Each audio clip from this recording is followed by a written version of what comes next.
비운의 황녀들. 시청자 여러분, 안녕하십니까?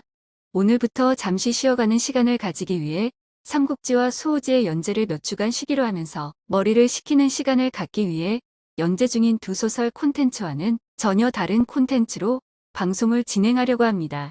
오늘부터 방송할 콘텐츠는 과거부터 현재까지 황녀였던 여인들 중 왕비 혹은 황태자비라는 입장에 걸맞지 않는 비극적이거나 억울하기까지 했던 인생을 살아야만 했던 여인들의 이야기로 진행됩니다. 앞으로 한국과 유럽의 스토리를 테마로 진행할 것인데 오늘은 유럽의 황녀들을 먼저 이야기하기로 합니다. 유럽은 여러 개의 국가로 나누어진 대륙이라는 것은 누구나 익히 알고 있는 것이고 그렇기 때문에 여러 개의 국가가 존재한다는 것은 당연한 일입니다. 이 국가들은 과거 예외 없이 각기 다르지만 비슷한 형태의 왕조가 세워져 이어져 나가는 형태의 국가 조직이었습니다. 그렇기 때문에 당연히 많은 왕족과 그들을 끌고 나가는 왕들이 존재했습니다.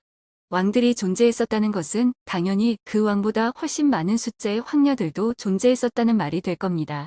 문제는 이런 황녀들의 인생은 누구나 동일한 행복 속에서 살아가지는 못했다는 것이고 특히 이 황녀들 가운데 당시 왕국 내에서는 필연적으로 부정적이거나 비운의 인생을 살 수밖에 없었던 여인들도 적지 않았다는 것입니다. 오늘부터 방송될 콘텐츠는 이러한 비운의 황녀들의 스토리를 테마로 엮어나가며 당시 유럽의 현실적인 문제를 다루어 보려고 합니다.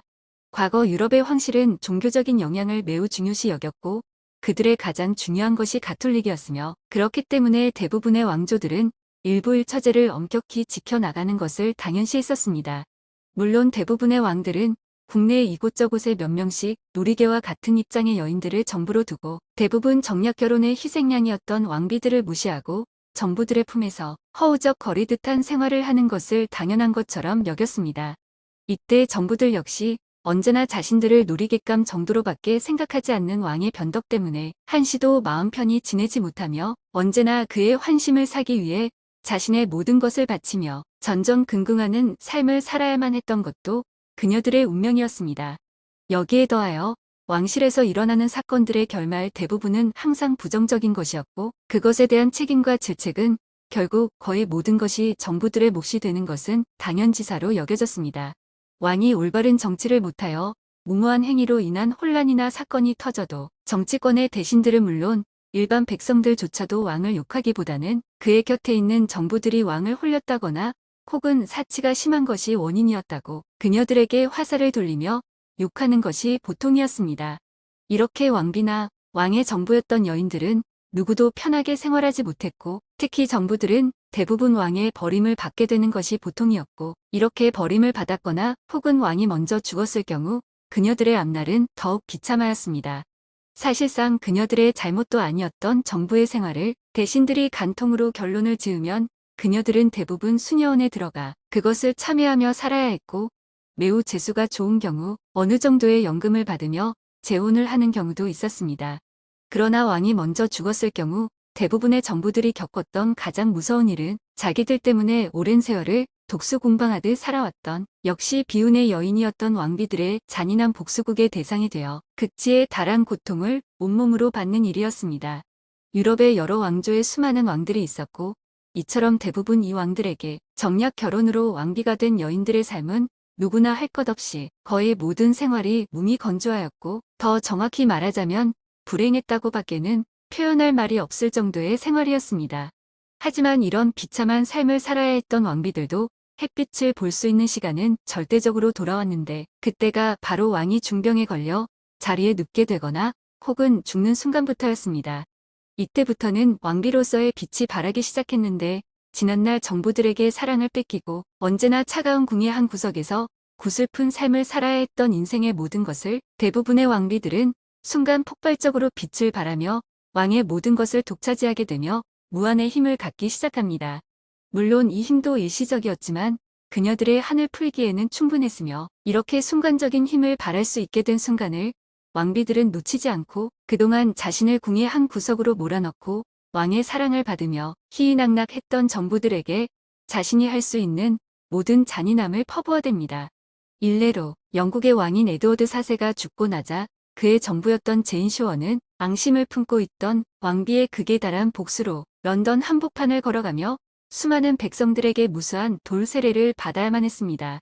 또한 카스티아의 알폰소 11세가 페스트로 죽게 되자 그의 왕비였지만 정부들 때문에 비참할 정도로 울분을 참으며 고독한 생활을 해야만 했던 왕비 마리아는 기다렸다는 듯 남편의 정부였고 그의 사랑을 독차지하고 있던 레오나드르 드 구스만을 잡아다 처형해 버렸습니다. 반면에 동양의 경우엔 후궁들은 훨씬 긍정적이고 비교적 평화로운 삶을 살 수 있었습니다. 특히 동양의 왕들에게는 수많은 여인들이 후궁이 되어 적절한 대우를 받아가며 왕의 정보 노릇을 했었고 왕비인 중전은 매우 특별한 잘못이 있지 않은 한 엄격할 정도로 확실한 국모로서의 완벽한 대우를 죽을 때까지 받을 수 있었습니다. 물론 이런 와중에서도 간혹 후궁들 중 관계가 특출났다거나 친정의 후광에 힘을 얻고 중전의 자리를 꿰찬 경우도 있기는 했지만 극히 드물었습니다.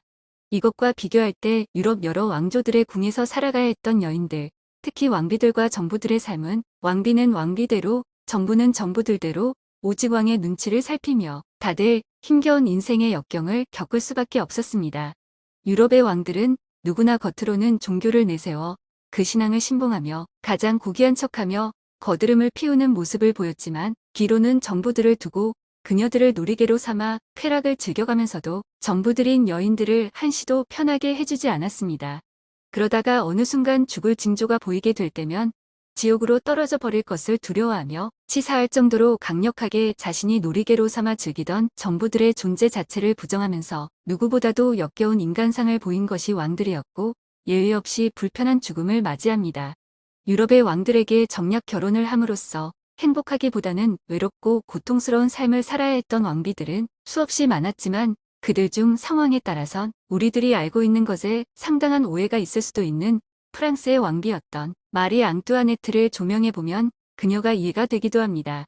오늘 방송은 여기서 마무리하며 다음 방송은 정치판의 죄악과 욕망에 의해 불거진 여러 가지 사건의 책임을 억울하게 지고 형장에 이슬이 된 비운의 왕비 마리 앙뚜아네트에 대한 이야기로 진행합니다.